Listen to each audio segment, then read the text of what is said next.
Hello everyone, welcome to your agri tutor. एक ऐसा platform जहां बनाते हैं अपनी एग्रीकल्चर की स्किल को और भी बेहतर। एस्पिरेंट्स, आज की वीडियो में हम कवर करेंगे मोस्ट इंपॉर्टेंट एग्रीकल्चरल स्कीम को, जो आपके IBPS FO, NABARD, UPSC, UPPSC, FCI जैसे एग्जाम्स के लिए इंपॉर्टेंट होने वाले हैं। इन स्कीम्स को हम एक ही लेक्चर में आपके साथ डिस्कस करेंगे, तो चलिए शुरू करते हैं। एस्पिरेंट्स, पहली स्कीम है प्रधानमंत्री किसान सम्मान निधि योजना। इस योजना की अभी हाल ही में 1 जनवरी 2022 को 10th इंस्टॉलमेंट रिलीज की गई है। आइए इसके सभी इंपॉर्टेंट पॉइंट को हम डिस्कस करते हैं। एस्पिरेंट्स, शुरुआत करते हैं स्कीम के लॉन्च से। प्रधानमंत्री किसान सम्मान निधि पीएम किसान योजना को अनाउंस किया गया था 1 दिसंबर 2018 को। 1 दिसंबर 2018 को ये योजना स्टार्ट की गई थी, लेकिन फॉर्मली इसे लॉन्च किया गया था 24 फरवरी 2019 को। 24 फरवरी 2019 को पीएम किसान योजना को लॉन्च किया गया था प्रधानमंत्री श्री नरेंद्र मोदी जी के द्वारा उत्तर प्रदेश के गोरखपुर जिले में एक ग्राउंड फंक्शन के दौरान इस योजना को लॉन्च किया गया था पीएम मोदी जी के द्वारा। स्टूडेंट्स, आपको योजना की अनाउंसमेंट और योजना की लॉन्च डेट दोनों अलग अलग याद रखनी पड़ेगी। ये आपके एग्जाम पॉइंट ऑफ व्यू से बहुत इंपॉर्टेंट होने वाले हैं। स्टूडेंट्स, वीडियो में आगे बढ़ने से पहले आइए देखते हैं प्रधानमंत्री किसान सम्मान निधि योजना के इंट्रोडक्शन को। यहाँ पर किसान का मतलब है फार्मर और निधि का मतलब है फिनेंशियल सपोर्ट। तो इसका पूरा मतलब ये हुआ कि गवर्नमेंट ऑफ इंडिया के द्वारा फार्मर्स को फिनेंशियल सपोर्ट प्रोवाइड कराना प्रधानमंत्री किसान सम्मान निधि योजना का मुख्य उद्देश्य है। आपके मन में एक बात ये होगी कि ये जो फिनेंशियल सपोर्ट मिल रहा है, ये एक लोन है या फिर एक असिस्टेंस है। तो स्टूडेंट्स, ये किसी भी प्रकार का लोन नहीं है। गवर्नमेंट ऑफ इंडिया ये एक असिस्टेंस प्रोवाइड करा रही है। असिस्टेंस का मतलब ये होता है सम्मान राशि। सम्मान राशि। स्टूडेंट्स, आइए देखते हैं पीएम किसान योजना के ऑब्जेक्टिव्स को, उद्देश्यों को। पीएम किसान योजना एक सेंट्रल सेक्टर स्कीम है। सेंट्रल सेक्टर का मतलब होता है 100% फिनेंशियल सपोर्ट और 100% इम्प्लीमेंटेशन दोनों गवर्नमेंट ऑफ इंडिया के द्वारा किया जाएगा। उद्देश्य के साथ to augment the income of small and marginal farmers. Small and marginal farmers की इनकम को ऑगमेंट करना, बढ़ाना। दूसरा उद्देश्य ये है कि गवर्नमेंट ये चाहती है कि जो फसल का स्वास्थ्य है और फसल की उत्पादकता है, दोनों को इंश्योर किया जाना। तीसरा उद्देश्य ये है कि किसानों को मनी लेंडर से, साहूकारों की चंगुल से बचाना। This scheme also ensure the continuance in the farming activities. कृषि गतिविधियों में निरंतरता को भी सुनिश्चित करना इस योजना का एक उद्देश्य है। स्टूडेंट्स, अब बात करते हैं एलिजिबिलिटी क्राइटेरिया ऑफ पीएम किसान स्कीम। पीएम किसान स्कीम का लाभ कौन कौन उठा सकते हैं? All land holding eligible farmer families. जितने भी लैंड होल्डर हैं जिनके पास कल्टिवेबल लैंड है, वो इस योजना का लाभ उठा सकते हैं। और फार्मर फैमिलीज की डेफिनेशन पीएम किसान योजना के according a family comprising of husband, wife and their children who on cultivable land. Minor children की कैटेगरी में 18 वर्ष से कम की उम्र के बच्चों को रखा गया है। हस्बैंड, वाइफ और उनके माइनर चिल्ड्रन ही इस योजना का लाभ उठा सकते हैं। नेक्स्ट पॉइंट है who is not eligible exclusion. किन्हें इस योजना के लाभ से बाहर रखा गया है? स्मॉल और मार्जिनल फार्मर्स की कैटेगरी से बाहर जो भी आते हैं, वो इस योजना का लाभ नहीं उठा सकते हैं। पहला पॉइंट है ऑल इंस्टीट्यूशनल लैंड होल्डर्स। जितने भी इंस्टीट्यूशनल लैंड होल्डर हैं, वो इस योजना का लाभ नहीं उठा सकते हैं।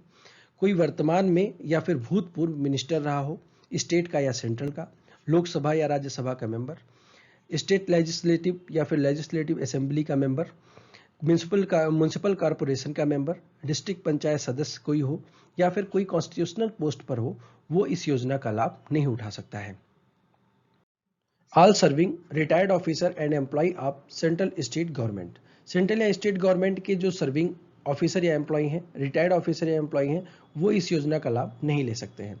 जितने भी पेंशनर हैं और उनकी पेंशन 10,000 रुपए से ज़्यादा है, उन्हें भी इस योजना का लाभ नहीं दिया जाएगा। एक्सक्लूडिंग एमटीएस का कोई कर्मचारी हो, 4th क्लास कोई कर्मचारी हो या फिर ग्रुप डी का एम्प्लॉय हो, उसे इस योजना का लाभ दिया जाएगा। All persons who paid income tax in last assessment year. Income tax पे करने वाले को भी योजना का लाभ नहीं दिया जाएगा। प्रोफेशनल जैसे कि doctor, engineer, lawyer, chartered accountant और आर्किटेक्ट को भी योजना के लाभ से बाहर रखा गया है। Landless labour, micro land holding यानी कि ना के बराबर जिनके पास जमीन हो, एग्रीकल्चर लैंड, ऐसी लैंड जो एग्रीकल्चर लैंड तो है लेकिन उसे एग्रीकल्चरल पर्पज से यूज नहीं किया जा रहा है, इन तीनों को भी इस कैटेगरी से बाहर रखा गया है, ये भी पीएम किसान योजना का लाभ नहीं ले सकते हैं। फ्रेंड्स, अब बात करते हैं पीएम किसान योजना के बेनिफिट्स के बारे में। पीएम किसान योजना के अंतर्गत आने वाले जो भी फार्मर या फार्मर फैमिलीज हैं, उनको पर एनम 6,000 रुपीज का फाइनेंशियल असिस्टेंस दिया जाता है। ये अमाउंट डायरेक्ट उनके बैंक खाते में दिया जाता है। जो भी बेनिफिशियरी होते हैं उनके बैंक अकाउंट में ये पैसा गवर्नमेंट ऑफ इंडिया की तरफ से डायरेक्ट भेजा जाता है। फ्रेंड्स, अब बात कर लेते हैं इम्प्लीमेंटेशन की।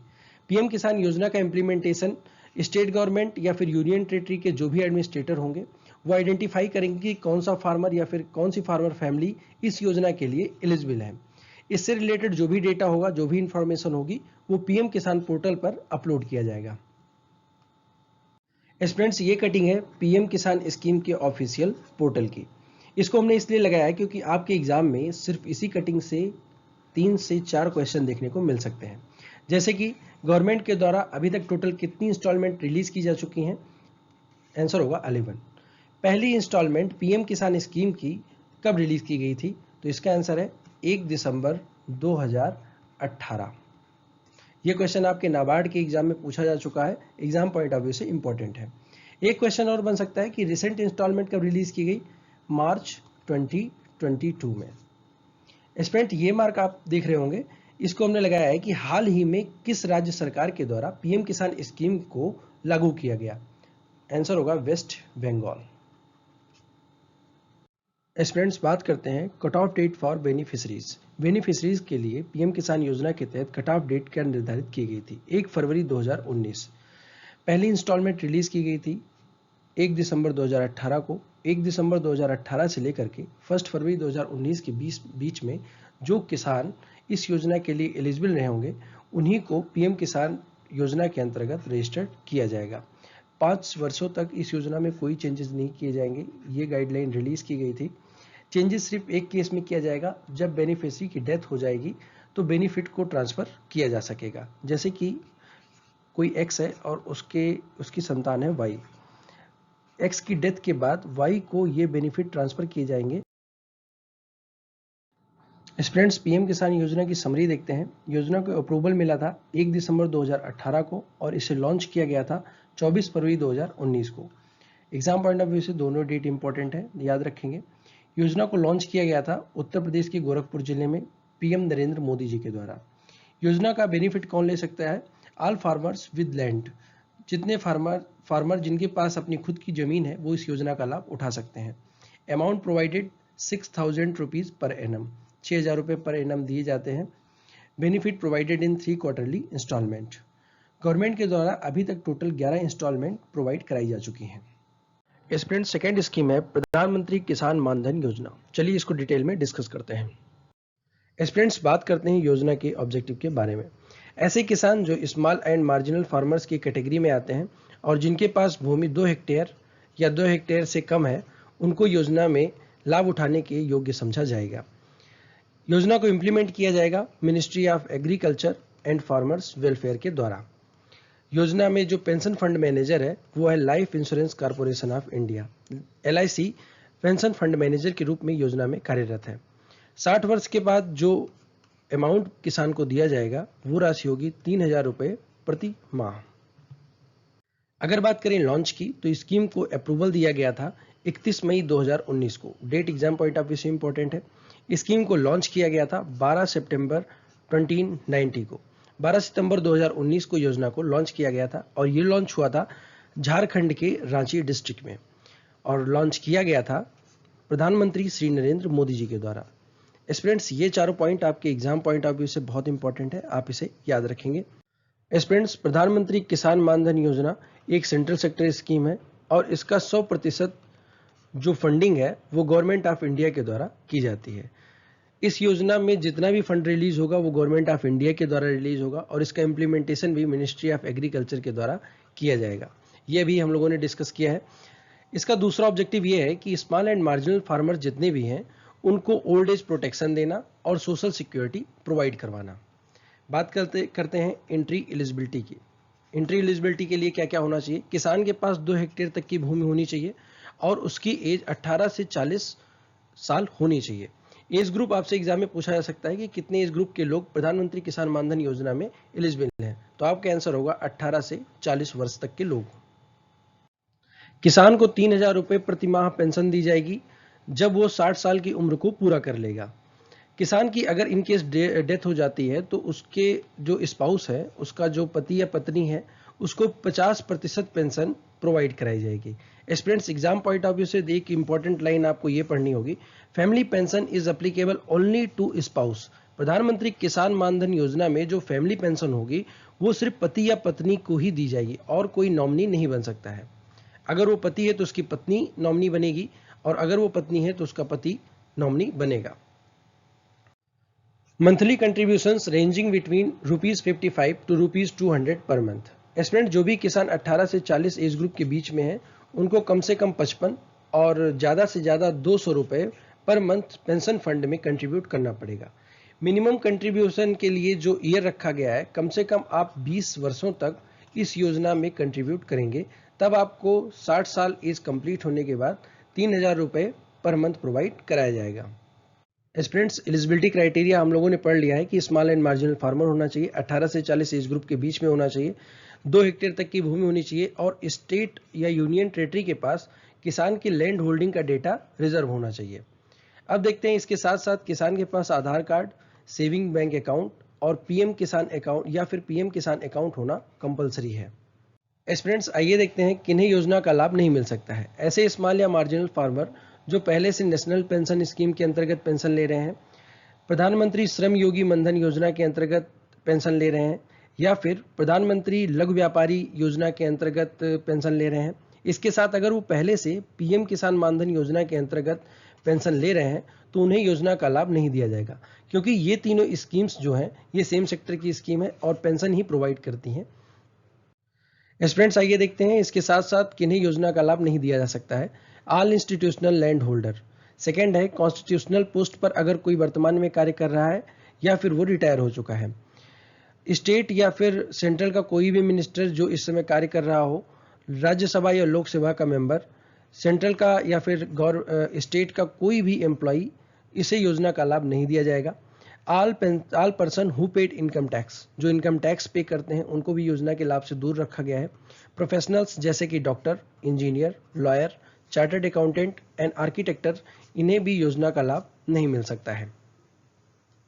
स्टूडेंट्स, आइए देखते हैं योजना के इंपॉर्टेंट फीचर को। सबसे इंपॉर्टेंट फीचर है matching contribution by government of India.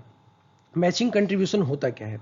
जितना अमाउंट किसान के द्वारा पेंशन फंड में जमा किया जाएगा उतना ही अमाउंट सेंट्रल गवर्नमेंट के द्वारा पेंशन फंड में जमा किया जाएगा। इसको हम कहते हैं मैचिंग कंट्रीब्यूशन। जैसे कि किसान मान लीजिए 55 रुपये पर मंथ कंट्रीब्यूट कर रहा है पेंशन फंड में, तो गवर्नमेंट ऑफ इंडिया के द्वारा भी 55 रुपये पर मंथ पेंशन फंड में दिए जाएंगे।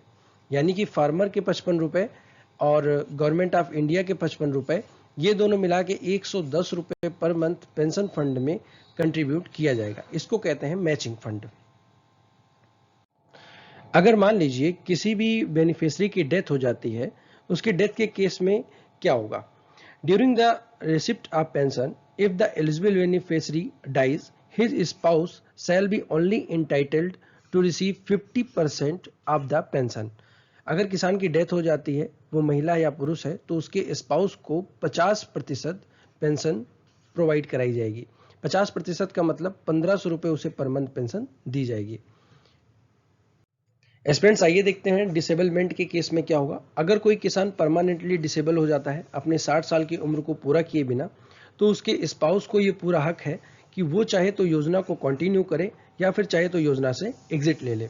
योजना को कंटिन्यू करने के केस में उसे 3,000 रुपये प्रति माह दिए जाएंगे और अगर वो योजना से एग्जिट कर लेता है तो उसको इंटरेस्ट रेट दिया जाएगा पेंशन फंड के साथ, पेंशन फंड स्कीम के अनुसार और सेविंग बैंक अकाउंट के इंटरेस्ट के अनुसार। जो भी ज़्यादा होगा, मान लीजिए सेविंग बैंक अकाउंट का इंटरेस्ट 5% है और पेंशन फंड अकाउंट का इंटरेस्ट 4% है, तो किसान अगर एग्जिट किया है योजना से तो उसको 5% इंटरेस्ट रेट दिया जाएगा उसके एक्चुअल अमाउंट के साथ। ठीक है। स्टूडेंट्स, अभी तक हमने देखा कि अगर किसान की डेथ हो जाती है या फिर वो डिसेबल हो जाता है, उस केस में योजना का लाभ कैसे ले सकता है, और अगर वो अपनी मर्जी से पेंशन स्कीम को लीव करना चाहता है, छोड़ना चाहता है, तो उसके लिए उसको क्या योजना का लाभ दिया जाएगा। 10 साल से पहले अगर किसान योजना से एग्जिट लेना चाहता है, तो उसको सेविंग बैंक इंटरेस्ट रेट के हिसाब से अमाउंट पे किया जाएगा। 10 साल से पहले सिर्फ और सिर्फ saving bank rate of interest उसको पे किया जाएगा। अगर किसान ने 10 साल या उससे ज़्यादा का पीरियड योजना के साथ बिता लिया है, तो किसान को पेंशन फंड ऑफ इंटरेस्ट या फिर सेविंग बैंक इंटरेस्ट रेट में जो ज़्यादा होगा वो पे किया जाएगा। ठीक है स्टूडेंट्स, आगे के स्लाइड में entry age specific monthly contribution के बारे में मेंशन किया गया है। अगर कोई किसान 18 साल की एज में एंटर करता है योजना में, तो उसको 55 रुपये पे करना पड़ेगा। सेंट्रल गवर्नमेंट के द्वारा भी 55 रुपये पे किए जाएंगे और टोटल उसका जो मंथली कंट्रीब्यूशन हो जाएगा वो 110 रुपये का हो जाएगा। उसी तरीके से आगे की एज के बारे में भी सारी डिटेल है, आप याद रखेंगे। एग्जाम पॉइंट ऑफ व्यू से आपके लिए 18 साल की एज इंपॉर्टेंट है। आगे की स्लाइड में 40 ईयर में आपको देखना होगा कि अगर किसान 40 ईयर की एज में इंटर करता है, तो उसको इंटरेस्ट रेट जो है मंथली कंट्रीब्यूशन जो है वो 200 पे करना होगा। गवर्नमेंट ऑफ इंडिया के द्वारा भी 200 पे किया जाएगा, यानी कि टोटल 400 रुपये का मंथली कंट्रीब्यूशन फार्मर के द्वारा किया जाएगा। स्टूडेंट्स, आइए देखते हैं पीएम किसान मान धन योजना की समरी को। स्कीम को अप्रूवल दिया गया था 31 मई 2019 को और इसे लॉन्च किया गया था 12 सितंबर 2019 को। ये दोनों date exam point of view से आपको याद रखना है, अप्रूवल और लॉन्च दोनों डेट। स्कीम को लॉन्च किया गया था रांची झारखंड में प्रधानमंत्री श्री नरेंद्र मोदी जी के द्वारा। इनरोलिंग एज क्या होती है? इनरोलिंग एज ये योजना के लिए है 18 से 40 साल। एलिजिबल फॉर पेंशन, कोई भी किसान किस समय पेंशन के लिए एलिजिबल होगा? जब वो 60 साल की उम्र को कंप्लीट कर लेगा, उसके बाद उसे 3000 रुपये पेंशन दी जाएगी। मंथली इंस्टॉलमेंट फार्मर के लिए कितनी रखी गई है? 55 रुपये से लेकर के 200 रुपये पर मंथ के बीच में। गवर्नमेंट का शेयर इंस्टॉलमेंट में कितना होगा? सेम एज फार्मर, यानी कि अगर फार्मर 55 रुपये दे रहा है तो 55 रुपये गवर्नमेंट ऑफ इंडिया देगी, और अगर फार्मर 200 दे रहा है तो गवर्नमेंट ऑफ इंडिया भी 200 देगी। ठीक है। रिस्पॉन्सिबल एजेंसी कौन सी है पेंशन फंड स्कीम के लिए? Life insurance corporation of India. Pension के लिए जो पेएबल अमाउंट है वो है 3000 rupees per month. Students, third scheme है प्रधानमंत्री मत्स्य संपदा योजना। आइए इसकी डिटेल को हम डिस्कस करते हैं। प्रधानमंत्री मत्स्य संपदा योजना, इसको लॉन्च किया गया था 10 सितंबर 2020, 10 सितंबर 2020 को। डिपार्टमेंट ऑफ फिशरीज इस योजना को गवर्न करता है और टोटल आउटले योजना के लिए दिया गया है 20,050 करोड़ रुपए। योजना का टेन्योर है 2020 से लेकर 2025 तक का, यानी कि 5 ईयर्स के लिए। स्टूडेंट्स, इस आउटले को 3 भागों में डिवाइड किया गया है। पहला सेंट्रल गवर्नमेंट के द्वारा, दूसरा स्टेट गवर्नमेंट के द्वारा और तीसरा बेनिफिशरीज के द्वारा। 3 हिस्सेदारी होंगी योजना के अंतर्गत लाभ उठाने के लिए, जिसमें सेंट्रल गवर्नमेंट की हिस्सेदारी होगी 9,407 करोड़ रुपए, राज्य की हिस्सेदारी होगी 4,880 करोड़ रुपए और बेनिफिशरीज की हिस्सेदारी होगी 5,763 करोड़ रुपए। स्टूडेंट्स, बेनिफिशरीज कौन कौन से होंगे ये लिस्ट है, वीडियो को पॉज करके आप इन्हें पढ़ लेंगे। यहां पर एक इंपॉर्टेंट क्वेश्चन जिसे पीपीटी में मेंशन नहीं किया गया है कि भारत की पहली फिशर वुमेन कौन है? फिशर वुमेन ऑफ इंडिया, तो इनका नाम है केसी रेखा। केसी रेखा जी भारत की पहली फिशर वुमेन है। इनका नाम आप याद रखेंगे, एग्जाम पॉइंट ऑफ व्यू से बहुत इंपॉर्टेंट है।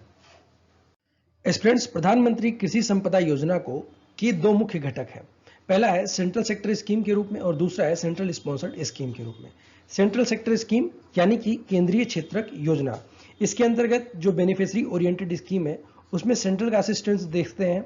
जनरल कैटेगरी के किसानों के लिए सेंट्रल असिस्टेंस है 40%, SC/ST कैटेगरी के लिए या फिर वुमेन के लिए सेंट्रल असिस्टेंस होगा 60% का। सेंट्रल स्पॉन्सर्ड स्कीम CSS, इसको बोलते हैं केंद्र प्रायोजित योजना। इसके अंतर्गत जो सेंट्रल का असिस्टेंस है वो नॉर्दर्न ईस्टर्न स्टेट के लिए 90% का, अदर स्टेट के लिए 60% का और केंद्र शासित प्रदेशों के लिए पूरे 100% का सेंट्रल असिस्टेंस प्रोवाइड कराया जाएगा। सेंट्रल स्पॉन्सर्ड स्कीम के कंपोनेंट देखते हैं। प्रधानमंत्री मत्स्य संपदा योजना के अंतर्गत enhancement of production and productivity, infrastructure and post harvest management, third है fisheries management and regulatory framework. Students आइए देखते हैं प्रधानमंत्री मत्स्य संपदा योजना के टारगेट्स को। क्या टारगेट रखे गए हैं प्रधानमंत्री मत्स्य संपदा योजना के अंतर्गत? 2025 तक 22 मिलियन मीट्रिक टन प्रोडक्शन को करना फिशरीज के, जो 2018-19 में था 13.75 मिलियन मीट्रिक टन। 2025 तक जो एग्रीकल्चर जीवीए में फिशरीज का कंट्रीब्यूशन है उसको 9% करना, जो कि पहले 7.28% था। जीवीए क्या होता है? ग्रॉस वैल्यू एडेड, इसको हिंदी में बोलते हैं सकल मूल्य वर्धित।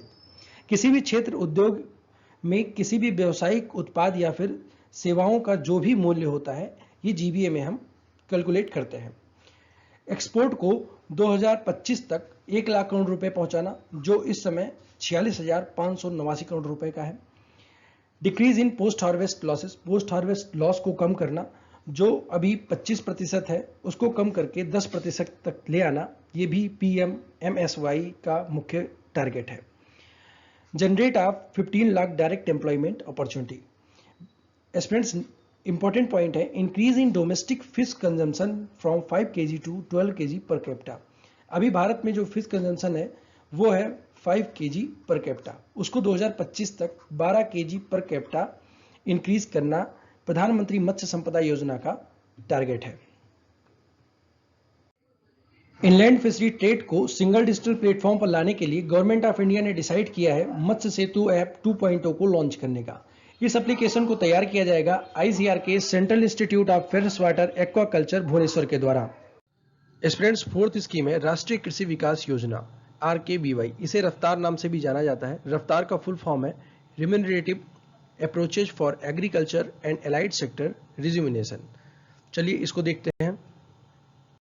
राष्ट्रीय कृषि विकास योजना को लॉन्च किया गया था 2007 में as an umbrella scheme. Umbrella scheme का मतलब ये होता है कि बेसिकली केयर, प्रोटेक्शन और डेवलपमेंट की बात करना। किसके? एग्रीकल्चर एंड एलाइड सेक्टर के। एग्रीकल्चर एंड एलाइड सेक्टर के होलिस्टिक डेवलपमेंट के लिए राष्ट्रीय कृषि विकास योजना को लॉन्च किया गया था। कैबिनेट ने 1 नवंबर 2017 को योजना को अप्रूव किया एज एन राष्ट्रीय कृषि विकास योजना रफ्तार के रूप में।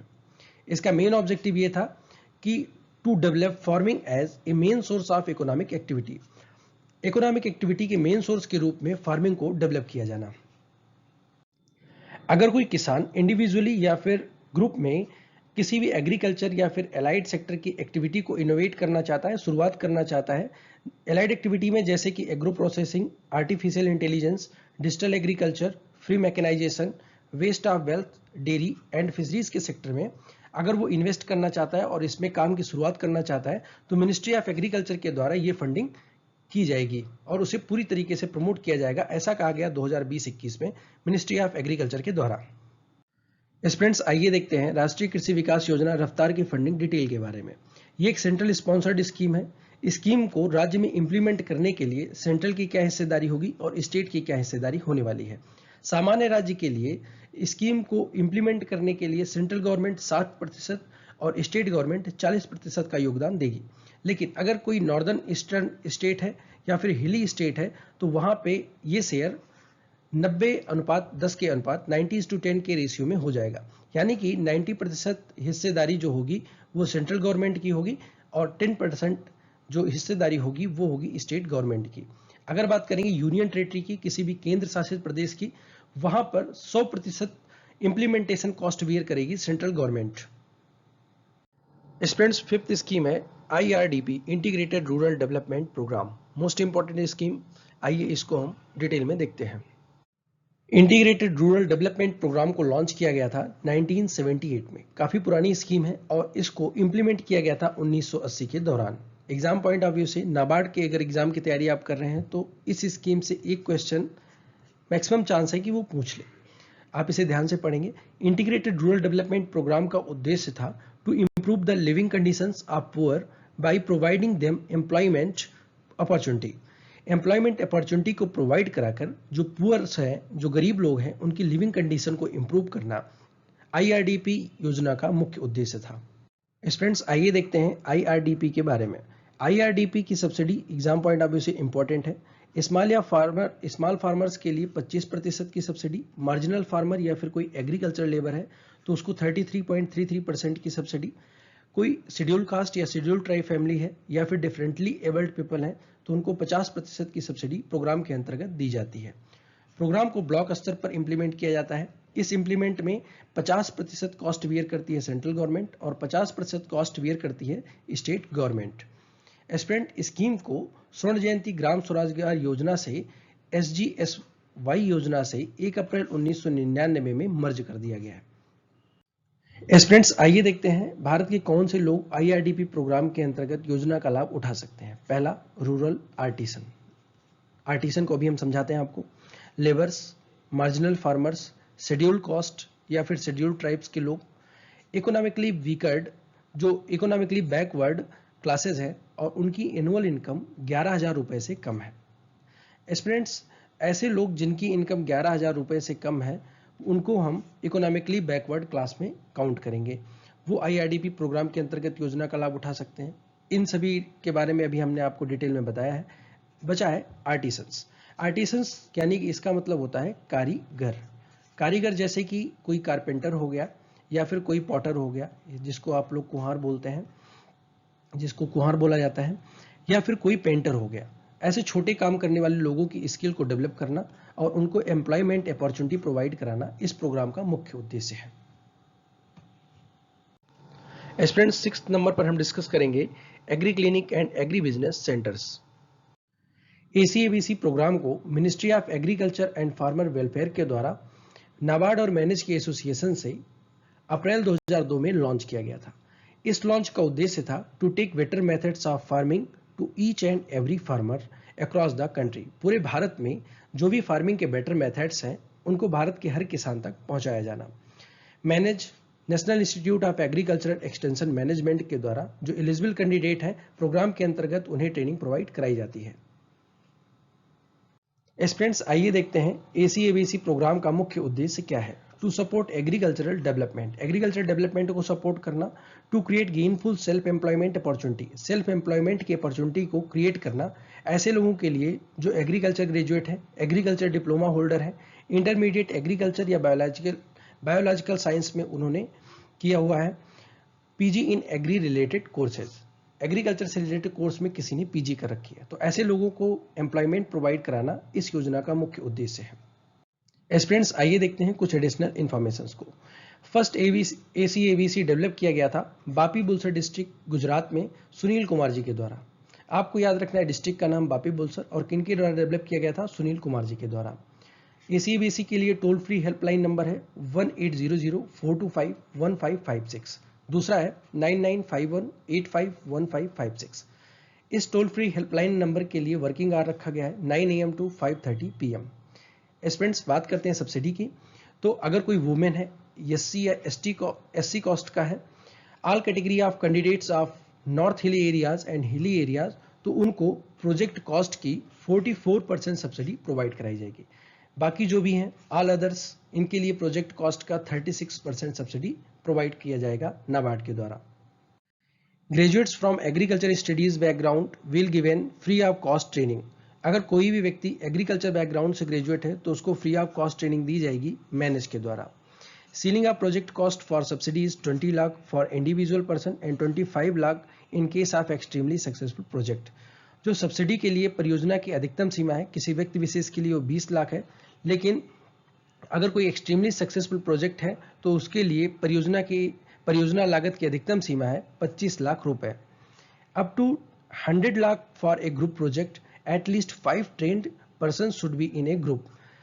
अगर कोई ग्रुप है तो उसके लिए प्रोजेक्ट कॉस्ट है 100 लाख रुपीज। 100 लाख रुपीज होनी चाहिए और उसमें 5 ट्रेन्ड पर्सन किसी भी ग्रुप में होने कंपलसरी है।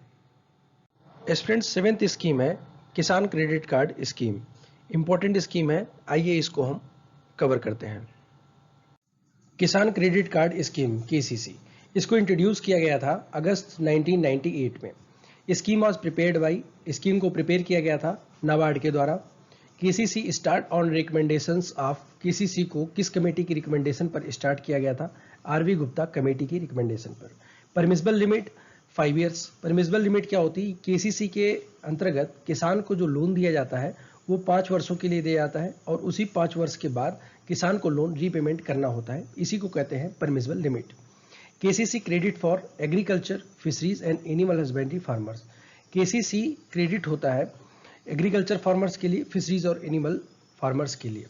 2018-19 के बजट में farmers of fisheries and animal husbandries को ऐड किया गया केसीसी के अंतर्गत। इससे पहले सिर्फ एग्रीकल्चर के फार्मर्स को ही किसान क्रेडिट कार्ड के अंतर्गत लोन दिया जाता था। मिनिमम एज फॉर किसान क्रेडिट कार्ड 18 वर्ष, maximum age for KCC 75 year. दोनों इंपॉर्टेंट है, याद रखेंगे। KCC was revised on, KCC को रिवाइज किया गया था 18 दिसंबर 2020 को। Rate of interest for KCC, KCC के अंतर्गत जो रेट होता है इंटरेस्ट का वो कितना होता है 7%। अगर कोई किसान समय पर अपना लोन पे करता है तो उसको सिर्फ 4% का लोन ही 4% का ही इंटरेस्ट पे करना पड़ता है। गवर्नमेंट के द्वारा 3% की लोन में सब्सिडी उसको दी जाती है। Personal accidental insurance for KCC holder, KCC holder के लिए पर्सनल एक्सीडेंट इंश्योरेंस भी होता है। अगर किसान की डेथ हो जाती है तो उसको 50,000 रुपये दिया जाता है। अगर किसान का कोई एक्सीडेंट होता है तो उसको 25,000 इंश्योरेंस कंपनी के द्वारा प्रोवाइड कराया जाता है। स्टूडेंट्स, आइए देखते हैं केसीसी का उद्देश्य क्या है। To meet the short term credit requirement for agriculture, fisheries and animal husbandry farmers. Agriculture, fisheries और एनिमल हस्बेंड्री की शॉर्ट टर्म रिक्वायरमेंट, जो क्रेडिट की रिक्वायरमेंट है उसके लिए। पोस्ट हार्वेस्ट एक्सपेंसेस के लिए, अगर कोई किसान मार्केटिंग के लिए लोन लेना चाहता है तो वो केसीसी किसान क्रेडिट कार्ड पर लोन ले सकता है। Consumption requirement of farmer house hold, अगर फार्मर के कंजम्पशन के लिए, फार्मर्स के हाउस होल्ड कंजम्पशन के लिए कोई रिक्वायरमेंट है तो केसीसी का इस्तेमाल कर सकता है। Working capital for maintenance of farm asset, farm asset की मेंटेनेंस के लिए जो वर्किंग कैपिटल होती है उसे भी केसीसी के थ्रू लिया जा सकता है। अगर कोई किसान एग्रीकल्चर या एलाइड सेक्टर में कोई इन्वेस्टमेंट करना चाहता है और उसे क्रेडिट की नीड है तो वो किसान क्रेडिट कार्ड पर अपने लोन ले सकता है। स्टूडेंट्स, आइए देखते हैं केसीसी के लिए कौन कौन एलिजिबल है। ऑल फार्मर्स, जितने भी इंडिविजुअल हैं या फिर जॉइंट बैरोवर्स हैं वो। टेनेंट फार्मर्स, जिन्होंने जमीन को लीज पर ले रखा है, या जो पट्टेदार हैं, शेयर क्रॉपर्स, उनको भी केसीसी के अंतर्गत लोन दिया जा सकता है। सेल्फ हेल्प ग्रुप, जितने भी एसएचजीज है या फिर जेएलजी जॉइंट लायबिलिटी ग्रुप है, उनको केसीसी के अंतर्गत एलिजिबल माना जाएगा। स्टूडेंट्स, 8th स्कीम है पशु किसान क्रेडिट कार्ड स्कीम। एक इंपॉर्टेंट स्कीम है, गवर्नमेंट के द्वारा 2019 में इसे लॉन्च किया गया है। आइए इसकी डिटेल को हम आगे की स्लाइड्स में देखते हैं। पशु किसान क्रेडिट कार्ड को गवर्नमेंट ऑफ इंडिया के द्वारा लॉन्च किया गया था 6 दिसंबर 2019 को हरियाणा राज्य में। हरियाणा भारत का पहला ऐसा राज्य है जिसने इस स्कीम को इम्प्लीमेंट किया है, इसने इस स्कीम को लागू किया है। इस कार्ड की मदद से जो एनिमल हस्बेंड्री फार्मर्स हैं उनके बिजनेस को बढ़ावा मिलेगा और फार्मर्स की इनकम को भी डबल करने में मदद मिलेगी, ऐसा कहना है रिजर्व बैंक ऑफ इंडिया का। स्टूडेंट्स, आइए देखते हैं पशु किसान क्रेडिट कार्ड के फीचर के बारे में। किसान को 3 लाख रुपए तक का लोन दिया जाएगा इस स्कीम के अंतर्गत। अगर किसान किसी बफेलो के लिए लोन ले रहा है तो पर बफेलो 60,249 रुपीज़, 60,249 रुपये एक बफेलो पर दिए जाएंगे। अगर गाय के लिए ले रहा है तो 40,783 रुपये पर काऊ। अगर एग लेइंग या फिर पोल्ट्री के लिए ले रहा है तो 720 रुपये। अगर किसी सीप या गोट के लिए ले रहा है तो 4,063 रुपये पर सीप या गोट किसान क्रेडिट कार्ड के अंतर्गत दिए जाएंगे। अगर कोई किसान 1.6 लाख तक का लोन लेता है तो उसको कोई कोलेट्रल नहीं देना पड़ेगा, उसको किसी भी गारंटी की रिक्वायरमेंट नहीं है। किसान क्रेडिट कार्ड की तरह ही पशु किसान क्रेडिट कार्ड में गवर्नमेंट के द्वारा निर्धारित किया गया है, जो इंटरेस्ट रेट निर्धारित किया गया है वो है 7% का। अगर कोई किसान समय पर अपना लोन पे करता है तो सेंट्रल गवर्नमेंट के द्वारा किसान को 3% की छूट दी जाएगी, यानी कि उसे सिर्फ 4% ही पे करना पड़ेगा। स्टूडेंट्स, हरियाणा राज्य के केस में स्पेशल है कि अगर कोई किसान के पशु किसान क्रेडिट कार्ड के अंतर्गत लोन लेता है और वो मुर्रा बफेलो के लिए लोन लेता है तो उसको 76,300 पर मुर्रा बफेलो लोन प्रोवाइड कराया जाएगा। और किसी इंडिजीनस काऊ के लिए अगर वो लोन ले रहा है तो उसको 70,825 7,825 रुपये पर इंडिजीनस काऊ उसको लोन प्रोवाइड कराया जाएगा। एक्जोटिक काऊ की बात करें तो 71,325 रुपये पर एक्जोटिक काऊ किसान को क्रेडिट दी जाएगी। स्टूडेंट्स, 9 नंबर पर हम डिस्कस करेंगे प्रधानमंत्री अन्नदाता अन्न संरक्षण अभियान को। इसकी डिटेल फर्दर स्लाइड में देखते हैं। पीएम आशा स्कीम, इस स्कीम को अनाउंस किया गया था यूनियन बजट 2018 में और इसे लॉन्च किया गया था सितंबर 2018 में। दोनों आपको याद रखना है, पीएम आशा स्कीम को अनाउंस कब किया गया है और लॉन्च कब किया गया है। ये एक अम्ब्रेला स्कीम है। अम्ब्रेला स्कीम के बारे में अभी हमने पीछे डिस्कस किया है। इस स्कीम को लॉन्च करने का मुख्य उद्देश्य ये था to ensure minimum support price to farmers on his production, कि फार्मर्स के प्रोडक्शन पर मिनिमम सपोर्ट प्राइस को इंश्योर करना। स्टूडेंट्स, पीएम आशा स्कीम के एम्स को देखते हैं। इस योजना का उद्देश्य था remunerative price of farmers for their crop produce. Second है this will ensure minimum support price to farmers of notified oil seed pulses qualifying fair average quality norms. Important है, ऐसी ऑयल सीड और पल्सेस क्रॉप जो average quality norms को qualify कर रही हैं, उनके मिनिमम सपोर्ट प्राइस को निर्धारित करना भी इस योजना का मुख्य उद्देश्य था। गवर्नमेंट ने अभी तक 22 मैंडेटरी क्रॉप्स के लिए एमएसपी लागू किया गया है। क्रॉप्स की डिटेल यहाँ नीचे है, आप इसे ध्यान से पढ़ लेंगे। स्टूडेंट्स, पीएम आशा स्कीम की ये 3 कंपोनेंट है। एग्जाम पॉइंट ऑफ व्यू से तो उतने इंपॉर्टेंट है नहीं, लेकिन जो भी वॉलंटियर पढ़ना चाहते हैं वीडियो को पॉज करके इन तीनों इंपॉर्टेंट कंपोनेंट्स को पढ़ सकते हैं। स्टूडेंट्स, हम 10th नंबर पर डिस्कस करेंगे परंपरागत कृषि विकास योजना को। इसके कुछ पॉइंट को इस स्लाइड में देख लेते हैं। 3,60,400 फार्मर्स अभी तक इस योजना का लाभ उठा सके हैं और 45,863 हेक्टेयर ऑर्गेनिक फार्मिंग के अंतर्गत आती है। परंपरागत कृषि विकास योजना को लॉन्च किया गया था 2015 में। It is an extended component of soil health management. ये एक एक्सटेंडेड कंपोनेंट है सॉइल हेल्थ मिशन का, जो national mission on sustainable agriculture NMSA के अंतर्गत काम करता है। स्टूडेंट्स, बात करें फंडिंग की, फंडिंग पैटर्न जो है स्कीम का वो इस तरीके से है 16:40। भारत के जो नॉर्मल सामान्य राज्य हैं वहाँ पर 60% इम्प्लीमेंटेशन कॉस्ट वेयर करती है सेंट्रल गवर्नमेंट और 40% इम्प्लीमेंटेशन कॉस्ट वेयर करती है स्टेट गवर्नमेंट। अब बात करें अगर in case of northern eastern state, Himalayan state, central assistant is provided in the ratio of 19:10। यहाँ पर सेंट्रल 90 और स्टेट गवर्नमेंट के द्वारा 10% का इम्प्लीमेंटेशन कॉस्ट वियर किया जाता है। स्टूडेंट्स, आइए देखते हैं गवर्नमेंट का उद्देश्य क्या है परंपरागत कृषि विकास योजना के अंतर्गत। फर्स्ट है ऑर्गेनिक फार्मिंग, ऑर्गेनिक फार्मिंग को बढ़ावा देना। सेकेंड है reduction in dependence on fertiliser and agricultural chemical, जो फर्टिलाइजर और एग्रीकल्चर केमिकल पर डिपेंडेंस है उसको कम करना। थर्ड है improvement of soil health while increasing the yield को बढ़ाते हुए सॉइल की हेल्थ को इंप्रूव करना भी परंपरागत कृषि विकास योजना का मुख्य उद्देश्य है। ऑर्गेनिक फूड दस produced will be linked with modern marketing tools and local market, जो मॉडर्न मार्केटिंग टूल है और जो लोकल मार्केट है वहां तक ऑर्गेनिक फूड को पहुंचाया जाए, इस योजना का अंतिम उद्देश्य है। स्टूडेंट्स, आइए देखते हैं कुछ फैक्ट्स को परंपरागत कृषि विकास योजना के। ऑफिशियल वेबसाइट परंपरागत कृषि विकास योजना के अकॉर्डिंग 8,89,000 फार्मर्स ऑर्गेनिक फार्मिंग से जुड़े हैं और लगभग 5,31,000 हेक्टेयर भूमि जो है ऑर्गेनिक फार्मिंग के अंतर्गत आती है पूरे भारत में। एवरी फार्मर्स, जितने भी फार्मर भारत में ऑर्गेनिक फार्मिंग कर रहे हैं उनको 20,000 रुपये पर एकड़ की दर से 3 साल के लिए दिया जाता है, जिससे वो अपने सीड परचेज कर सके, हार्वेस्टिंग कर सके क्रॉप की और अपने प्रोडक्ट की मार्केटिंग कर सके और उसका ट्रांसपोर्टेशन कॉस्ट वियर कर सके। भारत का पहला ऑर्गेनिक स्टेट है सिक्किम। अगर एरिया वाइज बात करें तो Madhya Pradesh is the first state in organic certification, second पे राजस्थान और थर्ड पे महाराष्ट्र है। स्टूडेंट्स, अगर बात करें इम्प्लीमेंटेशन की तो department of agriculture cooperation and farming welfare के इंटीग्रेटेड न्यूट्रिएंट मैनेजमेंट के द्वारा योजना को भारत में इम्प्लीमेंट किया जाएगा।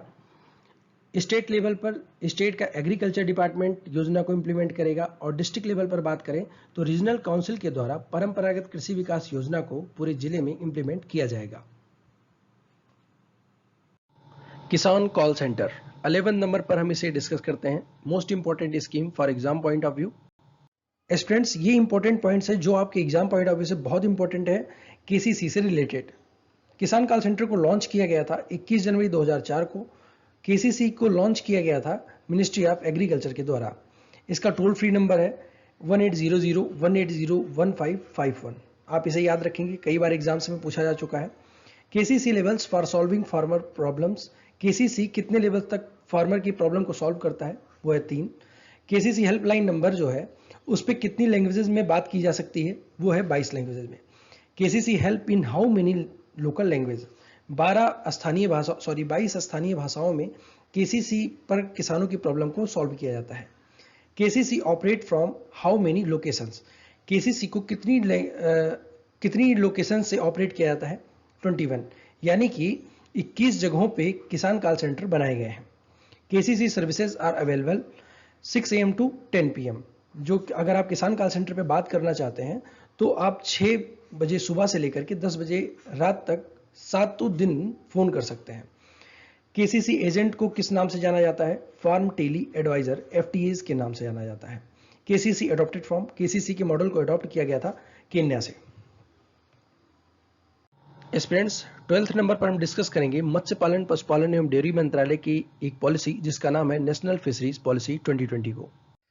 National fisheries policy 2020 has been drafted merging 3 existing policies namely. National fisheries policy 2020 को किन 3 एग्जिस्टिंग पॉलिसीज को मर्ज करके क्रिएट किया गया है?